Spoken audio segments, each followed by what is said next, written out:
അപ്പം അത് നമ്മളിലോട്ട് എത്തുക എന്ന് പറയുന്നത്, കാരണം അത് പല പല സ്റ്റേജസിലൂടെ കടന്നു പോയിട്ടായിരിക്കും. ആദ്യം ചിലപ്പോ എനിക്ക് വരുന്ന കഥകൾ ഞാൻ സ്ഥലത്ത് പറഞ്ഞു, എനിക്ക് വരുന്ന കഥകളൊക്കെ ദുൽഖറിന് വേണ്ടി ആലോചിച്ച കഥകളൊക്കെയാണ് എനിക്ക് വേണ്ടി എത്തുന്നത്. ആദ്യം അവർ ആലോചിക്കുക ദുൽഖറിന് ചെയ്യാൻ വേണ്ടിയായിരിക്കും.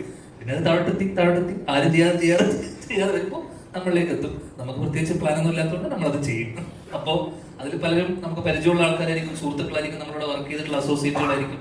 അപ്പൊ അവരുടെ ഒരു ആദ്യ സിനിമ നടക്കട്ടെ എന്നുള്ള രീതിയിൽ അവർക്കത് വിജയിച്ചാലേ അവർക്ക് മുന്നോട്ടൊരു കരിയറുള്ളൂ.